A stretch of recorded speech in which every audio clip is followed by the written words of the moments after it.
جب بھی اللہ کی اس زمین پہ کسی انسان نے تکبر کیا، ظلم کیا، تو اللہ نے اسے نشان عبرت بنا دیا۔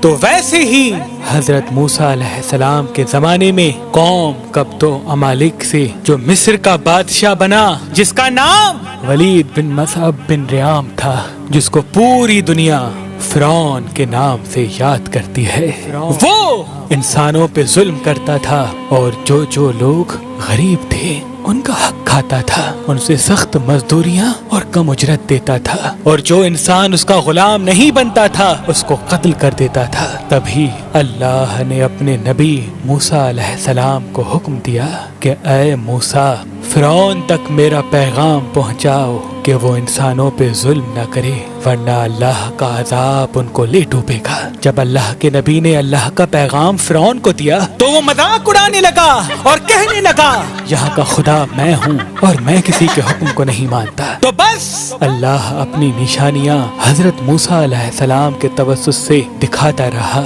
اور پورا مصر حضرت موسیٰ کے معجزات کو دیکھ کے حیران ہوتا گیا۔ کچھ ایمان لے آئے اور کچھ فرعون سے سوالات کرنے لگے۔ بالآخر فرعون موسیٰ علیہ السلام کے معجزات کو دیکھ کے اس بات تک آ پہنچا کہ آج میں موسیٰ اور اس کی قوم بنی اسرائیل کو قتل کر دوں گا۔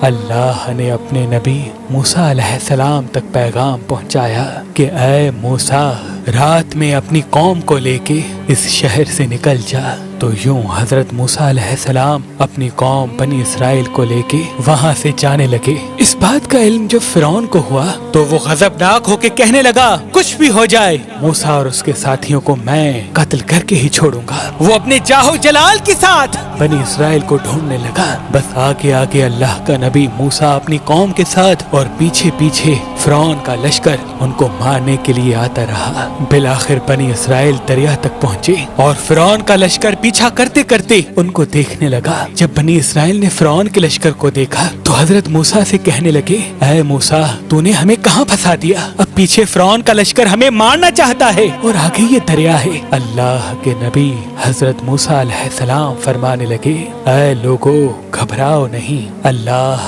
ہمارے ساتھ ہے۔ یہ کبھی ہو ہی نہیں سکتا کہ فرعون اور اس کا لشکر ہمیں پکڑ لے۔ سب کہنے لگے اے موسیٰ، اب ہم آگے جائیں گے کیسے؟ بس اتنی دیر میں آواز غائب آئی اے موسیٰ، اپنی عصا اس دریا میں دے مار۔ تو بس جیسے ہی موسیٰ علیہ السلام نے اپنی عصا دریا میں دے ماری تو آدھا پانی اس طرف آدھا پانی اس طرف، اللہ نے بیچ میں رستے کو واضح کر دیا۔ تو بنی اسرائیل کے کچھ قبائل کے لوگ کہنے لگے اے موسیٰ، ہم آپس میں بنتے نہیں، اپنے خدا کو کہہ کہ ہمارے لیے الگ الگ رستے بنائیں۔ اللہ کے نبی موسیٰ علیہ السلام نے اس دریا میں 12 جگہوں پہ عصا ماری اور 12 الگ الگ رستے بنے، اور وہ 12 قبائل الگ الگ ہو کر دریائے نیل سے جانے لگے۔ جیسے ہی یہ منظر فرعون اور اس کے لشکر نے دیکھا تو وہ بھی ان رستوں پر حضرت موسیٰ اور اس کی قوم کے پیچھے آ گئے۔ جیسے ہی موسیٰ علیہ السلام بنی اسرائیل کے ساتھ دریا کے اس طرف پہنچے اور دریا کے بیچوں بیچ فرعون اور اس کا لشکر موجود تھا، تو اللہ نے پانی کو پھر سے حکم دیا اب ویسے ہو جا جیسے پہلے تھا۔ تو بس وہ پانی پھر سے مل گیا اور فرعون اور اس کا لشکر ڈوب کے مرنے لگا۔ یہ پورا منظر حضرت موسیٰ اور اس کی قوم دیکھ رہے تھے، اللہ کا شکر ادا کر رہے تھے، اور اتنی دیر میں فرعون چیخ کے کہنے لگا میں بھی موسیٰ اور ہارون کے اللہ کو تسلیم کرتا ہوں، میں بھی ایمان لاتا ہوں کہ موسیٰ کا اللہ بڑی قدرت والا ہے۔ اتنی دیر میں آواز غائب آتی ہے کہ اے فرعون، اب ایمان لاتا ہے جب تو دوزخ کی دہلیز تک پہنچا ہے۔ اے فرعون،